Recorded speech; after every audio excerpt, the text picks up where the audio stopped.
نحمدہ و نصلی علی رسولہ الکریم اما بعد فاعوذ باللہ من الشیطان الرجیم بسم اللہ الرحمن الرحیم رب اشرح لی صدری ویسر لی امری واحلل عقدۃ من لسانی یفقہوا قولی۔ ہم سورۃ البقرہ کا مطالعہ کر رہے ہیں۔ آج ہم 3 آیات کا مطالعہ کریں گے، آیت نمبر 94 سے 96 تک، یعنی 94 سے 96 تک۔ قُلْ إِنْ كَانَتْ لَكُمُ الدَّارُ الْآخِرَةُ عِنْدَ اللَّهِ خَالِصَةً مِّن دُونِ النَّاسِ فَتَمَنَّوُا الْمَوْتَ إِن كُنتُمْ صَادِقِينَ وَلَن يَتَمَنَّوْهُ أَبَدًا بِمَا قَدَّمَتْ أَيْدِيهِمْ وَاللَّهُ عَلِيمٌ بِالظَّالِمِينَ۔ وَلَتَجِدَنَّهُمْ أَحْرَصَ النَّاسِ عَلَىٰ حَيَاةٍ وَمِنَ الَّذِينَ أَشْرَكُوا يَوَدُّ أَحَدُهُمْ لَوْ يُعَمَّرُ أَلْفَ سَنَةٍ وَمَا هُوَ بِمُزَحْزِحِهِ مِنَ الْعَذَابِ أَن يُعَمَّرَ وَاللَّهُ بَصِيرٌ بِمَا يَعْمَلُونَ۔ صدق اللہ العظیم۔ تفسیر پہ آتے ہیں۔ قُلْ إِنْ كَانَتْ لَكُمُ الدَّارُ الْآخِرَةُ عِنْدَ اللَّهِ خَالِصَةً مِّن دُونِ النَّاسِ۔ قُلْ جیسے میں نے کہا تھا کہ کہا گیا کہ آپ فرما دیجئے، اس لیے جو ہم نے اس سے پیچھے سبق پڑھا تھا اس میں یہودیوں کی بات چل رہی تھی کہ کس طریقے سے وہ اللہ کے حکموں کی نافرمانی کرتے رہے اور انہوں نے کس طریقے سے وعدہ خلافیاں کیں اور پھر بچڑے کو معبود بنا لیا، یعنی جلی شرک کیا واضح طور پہ، جس میں شرک کسی قسم کی کوئی شک شبہ نہیں پایا جاتا۔ یعنی ایک شرک خفی ہوتا ہے کہ جس میں آپ کہہ سکتے ہیں کہ کسی کو، جیسے ریاکاری کو بھی شرک کہا جاتا ہے، اور بھی شرک کی اقسام ہیں، لیکن واضح طور پہ کسی ایسی چیز کو پوجنا، عبادت کرنا، تو یہ شرک جلی تھا۔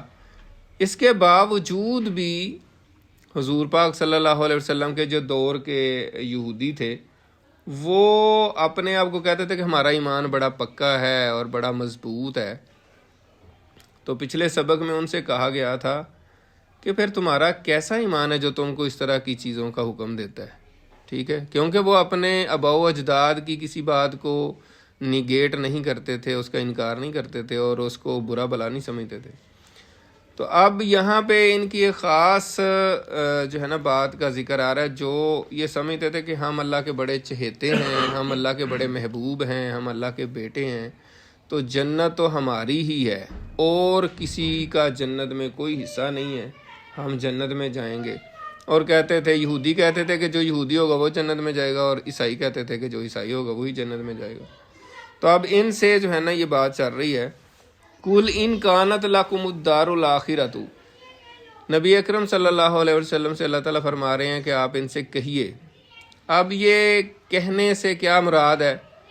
تو امام ابن کثیر جو سب جو مفسرین ہیں ان میں سے بڑے ہیں، یعنی امام المفسرین ان کو کہا جاتا ہے، وہ بھی یہ کہتے ہیں، اور اکثر مفسرین نے یہ بیان کیا ہے کہ یہاں جو آپ صلی اللہ علیہ وآلہ وسلم کو کہا جا رہا ہے کہ آپ ان سے کہیے، تو بیسیکلی دعوت مباہلہ ان کو دیجیے، یعنی مقابلے کی دعوت۔ جیسے آپ کسی کو میچ کے لیے، کرکٹ کا میچ آپ کھیلتے ہیں تو آپ اگلے کو کہتے ہیں بھائی آ جائیں، پھر آپ جو ہے نا فلاں دن ہمارا میچ ہوگا۔ تو زیادہ تر مفسرین نے اس کی تفسیر یہی کی ہے، اور خاص طور پہ امام ابن کثیر نے، کہ کل آپ ان سے دعوت مباہلہ کیجیے، ان کو مباہلہ کا چیلنج دیجیے۔ مباہلہ کیا ہوتا ہے؟ مباہلہ یہ ہوتا ہے کہ دو اگر فریق جو ہیں، دو پارٹی ہیں، دو مذہبی گروپ ہیں، تو وہ ایک دوسرے ایک میدان میں آ جاتے ہیں اور ایک دوسرے کے خلاف دعا کرتے ہیں اور اللہ تعالیٰ سے کہتے ہیں کہ یا اللہ جو ہم میں سے جھوٹا اس کو تباہ کر دے۔ یعنی اگر وہ علمی بحث مباحثہ میں وہ کسی فیصلے پر اگر نہ پہنچ سکیں تو پھر آخری حربہ یہ اختیار کیا جاتا ہے۔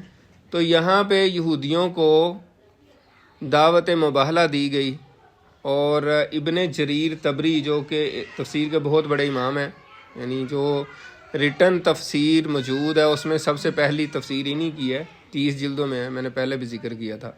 انہوں نے اپنی روایت سے بیان کیا ہے حضرت عبداللہ بن عباس رضی اللہ تعالیٰ عنہ کے حوالے سے کہ ان کو دعوت دی گئی اور پھر انہوں نے راہ فرار اختیار کی یہودیوں نے، اور وہ فرماتے ہیں کہ نبی اکرم صلی اللہ علیہ وسلم نے فرمایا، اس حدیث کا مفہوم یہ ہے کہ اگر یہ اس دعوت کو قبول کر لیتے، اس چیلنج کو قبول کر لیتے اور موت کی تمنا کرتے جیسے کہ کہا گیا ہے، تو پھر پوری روئے زمین پر، یہ نہیں کہ جنہوں نے دعوت مباہلہ قبول کی تھی وہ، پوری روئے زمین پر ایک یہودی بھی باقی نہ بچتا، یعنی اتنا یہ سخت تھا معاملہ۔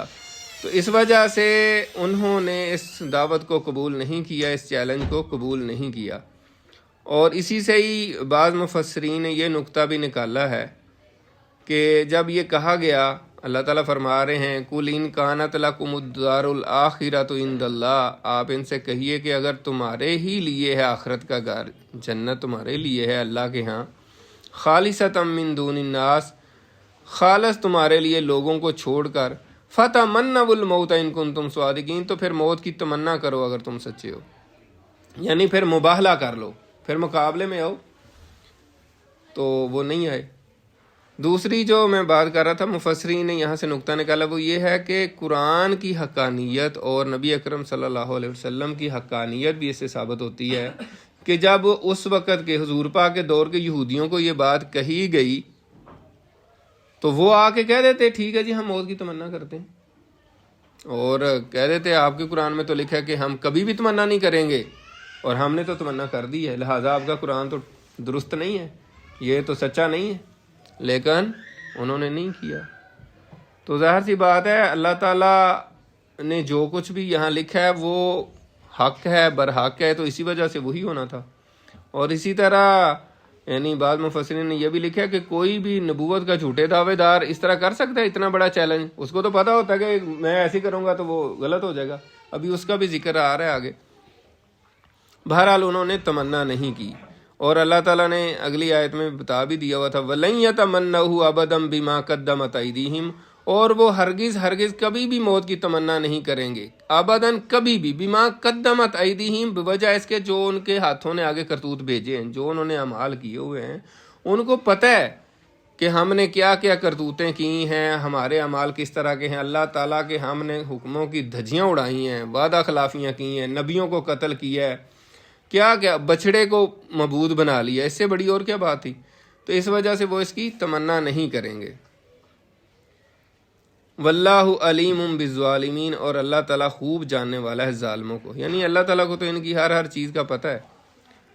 اچھا یہاں پہ اس حوالے سے ایک تو یہ رائے ہے اس تفسیر کے حوالے سے، مباہلہ کے حوالے سے، لیکن بعض مفسرین نے کہا ہے کہ نہیں، اس سے مراد یہی تھی کہ وہ خود ہی اپنے ہی طور پہ موت کی تمنا کریں۔ ان سے یہ کہا جا رہا ہے کہ اگر تم کہتے ہو کہ اللہ تعالیٰ نے جنت تمہارے لیے ہی لکھ دی ہے، اور جنت تو خوبیوں کا گھر ہے، وہاں تو کوئی تکلیف نہیں ہے، وہاں تو آسانی ہی آسانی ہے، یہ تو بات سچ ہے، ہمارے مسلمانوں کا بھی یہی عقیدہ ہے اور ان کا بھی، تو پھر آپ دنیا کے جھنجھٹ میں پڑے ہوئے ہیں، یہاں تکلیفیں ہیں، پریشانیاں ہیں، تو آپ اللہ تعالیٰ سے موت کی تمنا کریں اور آپ فٹافٹ فوت ہو جائیں اور سکون کی زندگی بسر کریں، یہاں پھر آپ کیوں بیٹھے ہوئے ہیں؟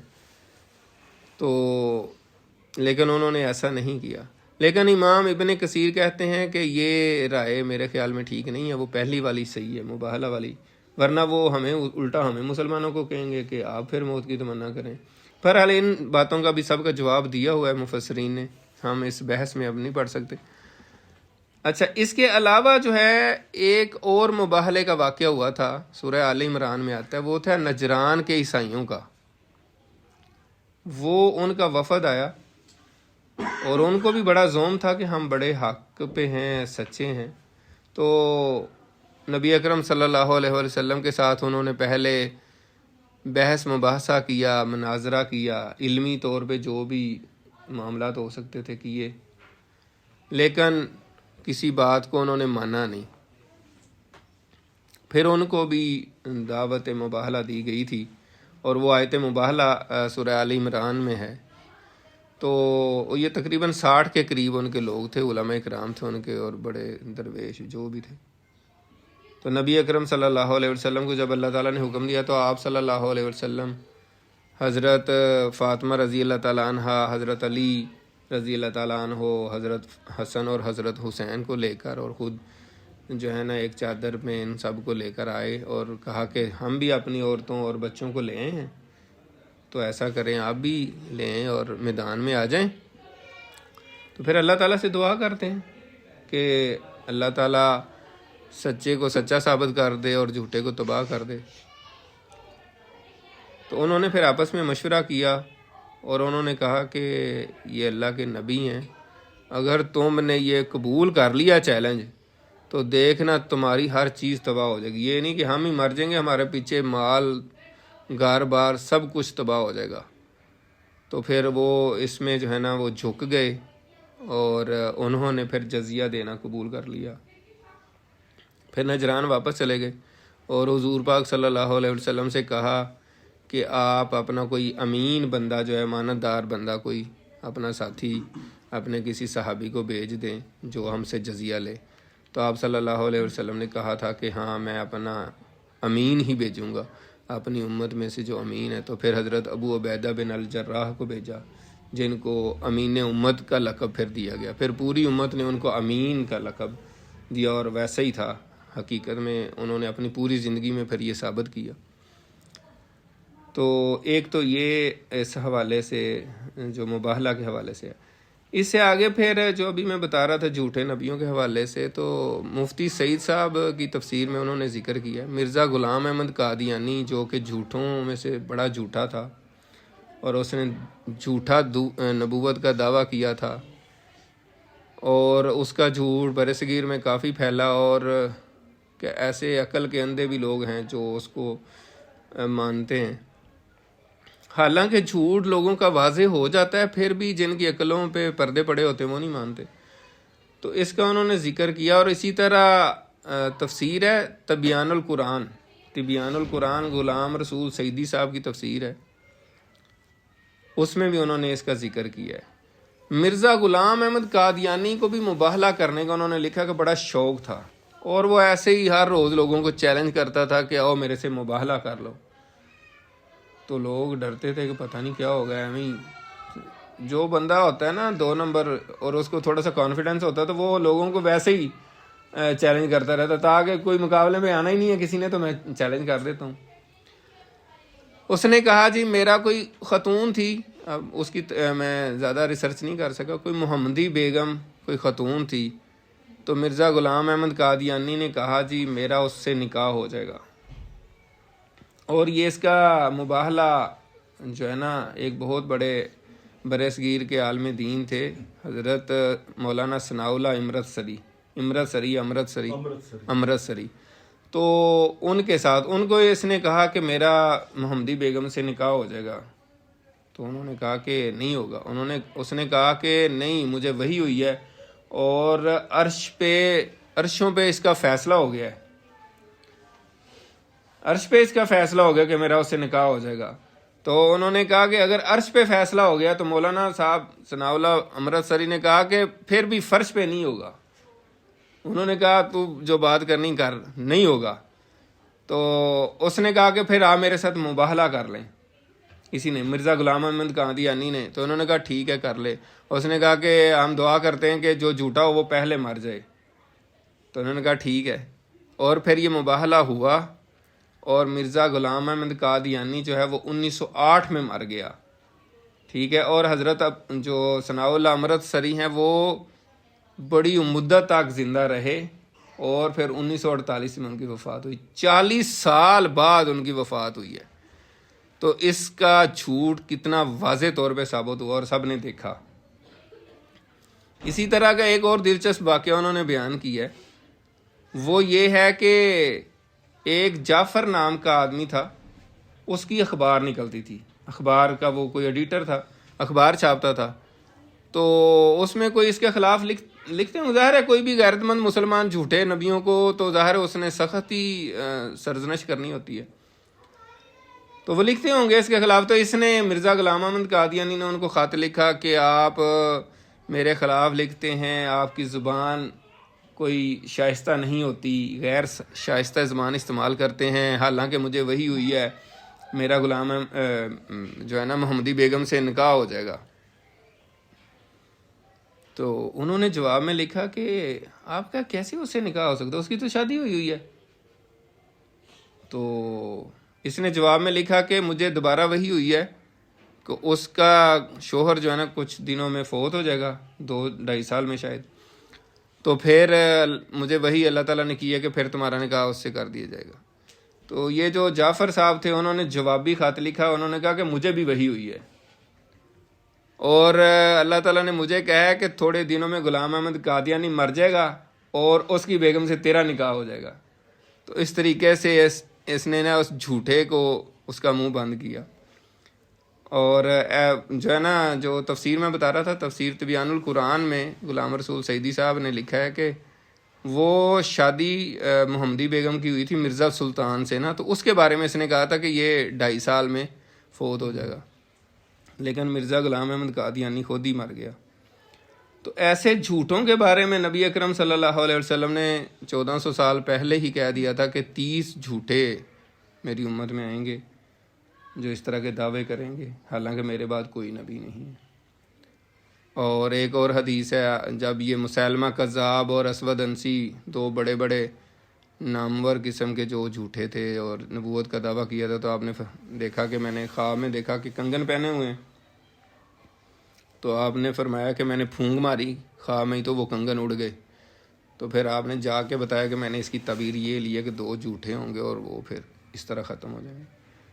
تو یہ جو ہے نا نبوت کے جھوٹے دعوے دار اور پھر ان کے مباہلے کے حوالے سے بات تھی. یہاں پہ ایک اور بات جو ہے وہ بڑی اہم ہے، وہ یہ ہے کہ موت کی تمنا کرنے کے حوالے سے اسلام کی کیا تعلیمات ہیں. تو اسلام جو ہے ایک بالکل نیچرل دین ہے، بالکل ایک فطرت کے مطابق ہے. تو نبی اکرم صلی اللہ علیہ وسلم نے موت کی تمنا کرنے سے منع فرمایا. اصل میں یہودیوں کو اس وجہ سے کہا جا رہا تھا کہ وہ تو بالکل ہی دنیا پرست اور ایک حد سے بھی زیادہ بڑھ چکے تھے، تو اس وجہ سے بھی کہا گیا تھا. مفسرین نے یہ بھی بات بیان کی ہے.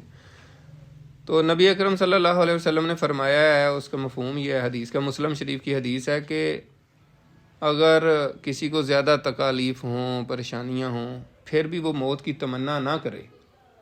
ہاں زیادہ ہی مسئلہ ہو اس کو تو پھر یہ کہہ سکتا ہے کہ یا اللہ اگر زندگی میں میرے لیے آسانی نہیں ہے تو پھر تو مجھے اٹھا لے. اس طرح کی کر کے دعا کر سکتا ہے، لیکن ڈائریکٹ موت کی جو ہے نا تمنا اور دعا نہیں کرنی چاہیے.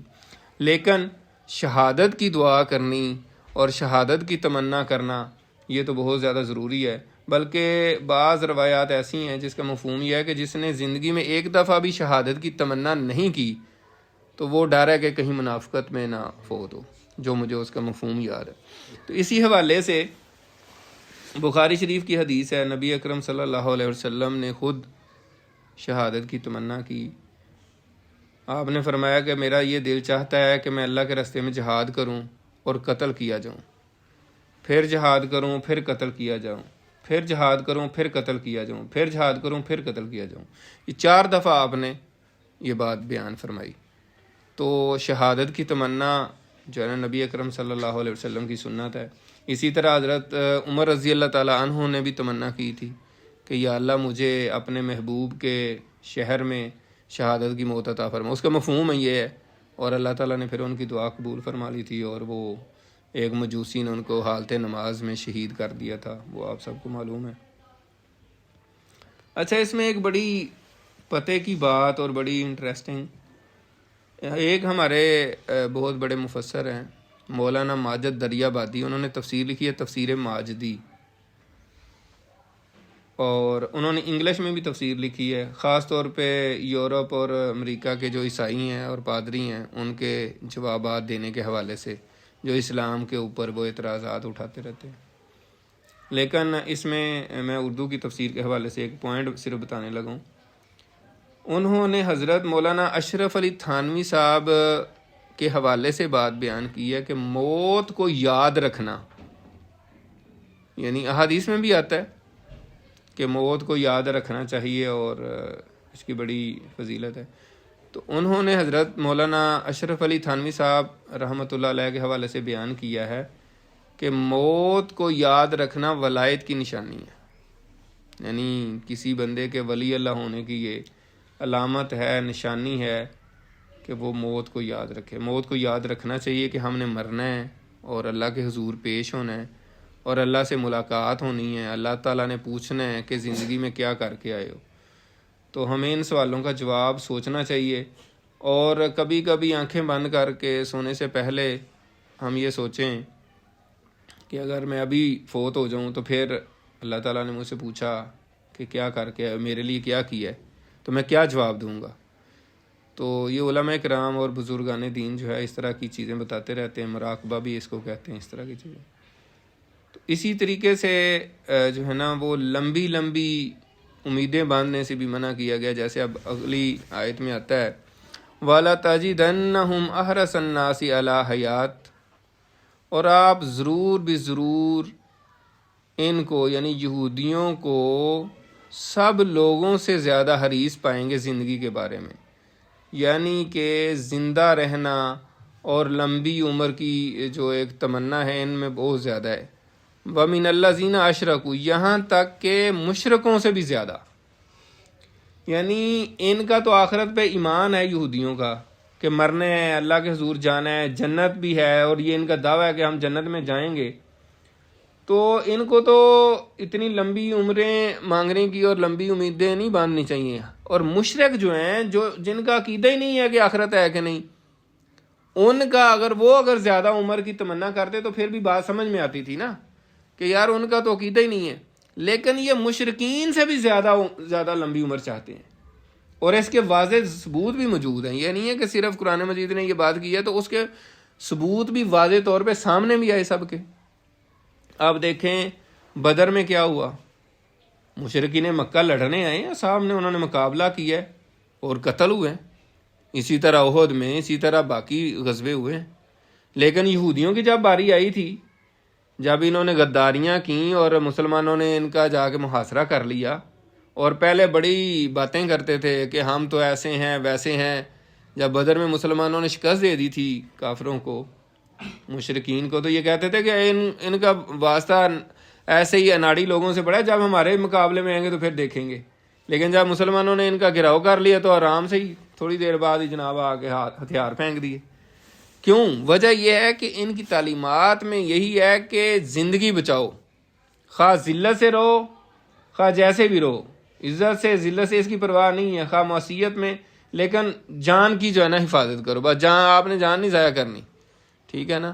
تو اس وجہ سے یہاں یہ بات کہی جا رہی ہے کہ وَلَا تَجِدَنَّهُمْ أَحْرَصَ النَّاسِ عَلَىٰ حَيَاتٍ، کہ آپ ضرور پائیں گے ان کو حریص، سارے لوگوں سے زیادہ حریص پائیں گے زندگی کے بارے میں. وَمِنَ الَّذِينَ أَشْرَكُوا، یہاں تک کہ مشرکین سے بھی زیادہ. یَوَدُّ أَحَدُهُمْ، ان میں سے یعنی یہودیوں میں سے ہر شخص یہ چاہتا ہے لَوْ يُعَمَّرُ أَلْفَ سَنَةٍ، کہ اس کو 1000 سال زندگی ملے. یعنی ان کا ہر بندہ یہ چاہتا ہے کہ مجھے 1000 سال زندگی ملے، میری اتنی لمبی عمر ہو. 1000 سال کس کی ہوئی ہے عمر؟ حضرت آدم علیہ السلام کی عمر جو ہے نا وہ 960 سال بتائی جاتی ہے. حضرت نوح علیہ السلام کی بھی 950 سال ہی ہے. اسے قرآن پاک میں بھی اور تورات انجیل وغیرہ میں بھی جو اہل کتاب ہیں ان کے ہاں بھی 950 سال ہی ہے. بہرحال ہمارے مسلمانوں کا ہے کہ 950 سال تو تبلیغ کا کہا گیا ہے، تو کچھ زیادہ ہوگی، لیکن کچھ زیادہ بھی ہو تو 1000 سال کے قریب ہوگی، 1000 سے شاید کم ہی ہو. لیکن بہرحال ان کی عمر میں اختلاف ہے. تو دنیا میں سب سے زیادہ عمر کس کی ہے؟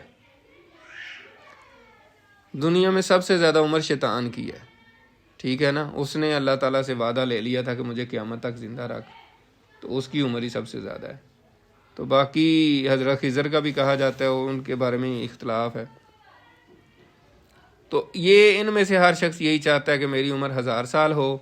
وما ہوا بمزحزحہ من العذاب ان یعمر، اور ان کا اتنی عمر دیا جانا بھی مزاحمت نہیں کرے گا، یعنی رکاوٹ نہیں بن سکے گا عذاب سے. اگر اتنی عمر بھی دے دی جائے جتنی یہ کہہ رہے ہیں تو وہ کیا ہے، عمر تو گزر جانی ہے. وقت جس سپیڈ سے گزر رہا ہے آپ دیکھ ہی رہے ہیں کہ ایسے ہی ٹائم گزرتا جا رہا ہے. اگر 1000 سال عمر ہوگی تو پھر وہ بھی گزر جائے گا. جس نے اچھے عمل نہیں کیے ہوں گے، جس کے اعمال ٹھیک نہیں ہوں گے، تو 1000 سال بھی عمر گزر جائے گی اور پھر اللہ کے حضور سامنے تو پھر وہی جو ہے نا چھتر پڑیں گے اور جوتیاں پڑیں گی جس نے ٹھیک کام نہیں کیے ہوں گے. ٹھیک ہے، تو زیادہ عمر کا تو کوئی فائدہ نہیں ہے. تو یہ ان کی ایسی باتیں تھیں. واللہ بصیر بما یعملون، اور اللہ تعالیٰ خوب دیکھ رہا ہے جو وہ عمل کرتے ہیں. یہ بڑا اہم ہے. ہم تو اس طرح کی آیات کو خاص طور پہ پڑھ کے بڑی جلدی سے گزر جاتے ہیں نا، واللہ بصیر بما یعملون، بس ٹھیک ہے پڑھ لیا نا. لیکن اگر غور کریں، واللہ، اور اللہ تعالیٰ بصیر، خوب دیکھ رہا ہے مسلسل. یعنی یہ نہیں ہے کہ ایک دفعہ دیکھا تو پھر، یعنی اللہ تعالیٰ ہر بندے کو ہر وقت ہر جگہ ہر مقام پر دیکھ رہا ہے کہ وہ کیا کر رہا ہے. اور صرف یہ نہیں کہ دیکھ رہا ہے، اللہ تعالیٰ کو نیچتوں کا بھی پتہ ہے. یعنی آپ کیا دل میں سوچ رہے ہیں اللہ تعالیٰ کو یہ بھی پتہ ہے. اور آپ مطلب ہر وقت جو ہے نا سکیننگ ہو رہی ہے آپ کی کہ آپ کیا ہیں، کیا کر رہے ہیں، کیا سوچ رہے ہیں، ہر وقت اللہ تعالیٰ کے سامنے موجود ہے. تو جب یہ بندہ اپنے سامنے بات رکھے گا، یعنی بعض مفسرین نے یہ کہا ہے، انہوں نے کہا کہ صرف اتنا ایک لمحے کے لیے سوچ لینا، جیسے کہتے ہیں نا کہ اللہ دیکھ رہا ہے، تو ایک لمحے کے لیے یہ خیال آ جائے تو ایک دفعہ بندے کو جھرجھری آ جاتی ہے. یعنی تھوڑا سا بندہ ہل سا جاتا ہے کہ یار اللہ دیکھ رہا ہے، تو الرٹ ہو جاتا ہے بندہ. ٹھیک ہے نا. تو اس میں یہی بات بتائی جا رہی ہے، واللہ بصیر بما یعملون، اور اللہ تعالیٰ خوب دیکھ رہا ہے جو وہ عمل کرتے ہیں. یعنی جو بھی وہ عمل کر رہے ہیں اللہ تعالیٰ اس کو دیکھ رہا ہے. تو اس سے یہ مطلب یہ تو ان کی بات ہو رہی ہے، لیکن کیا ہمیں نہیں اللہ دیکھ رہا؟ تو مطلب یہ سارا جو سبق ہے اس سے کیا مقصد کیا نکلا پھر؟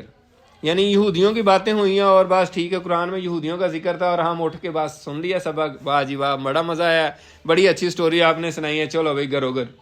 اس طرح نہیں ہے. یعنی یہ مسلسل ہم بات کر رہے ہیں.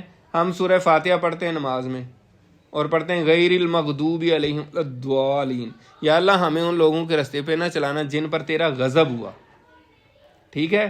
تو یہ سورہ بقرہ جو ہے اس میں انہی لوگوں کا ذکر ہے جن پر اللہ کا غضب ہوا، یعنی یہودی جو ہیں.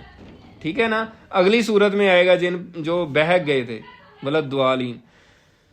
تو اب ہمیں یہ دیکھنا ہے کہ ہم وہ کام نہ کریں جن پر اللہ کا غضب ہوا ہے. یہ قرآن مجید پڑھنے کا مقصد یہ ہے. یہ نہیں ہے کہ ایک کتاب ہے آپ نے ایک دفعہ پڑھ لی پھر سنبھال کے اس کو صندوق میں رکھ دیں بند کر کے. ٹھیک ہے. یہ ہر روز پڑھنے والی کتاب ہے. اس کو ہر روز ہم پڑھیں گے اور پھر اس میں سے جو سبق ہے اس پہ غور کریں گے اور اس میں اپنے لیے کہ یار مجھے کیا کہہ رہی ہے. سب سے پہلے تو مجھے کہہ رہی ہے یہ کتاب کہ بھائی زیادہ لمبی امیدیں نہ باندھو، شیخ چلی نہ بنو. ٹھیک ہے نا. کہ جناب انڈے خریدے ہیں پھر انڈے سے جناب مرغیاں نکلیں گی. ٹھیک ہے. پھر مرغیوں میں بیچ کے ان سے بکریاں لے لوں گا، بکریاں بیچ کے پھر گائے لے لوں گا، پھر ایسے سلسلہ، ایسے لمبی لمبی امیدیں باندھنا تو یہ صحیح نہیں ہے. آخرت کی بھی فکر کرنی ہے. ہمیں یہ ہر وقت مستحضر رہنا چاہیے کہ میں کسی وقت بھی مر سکتا ہوں اور اللہ کے حضور میری پیشی ہو سکتی ہے اور اللہ نے پوچھنا ہے.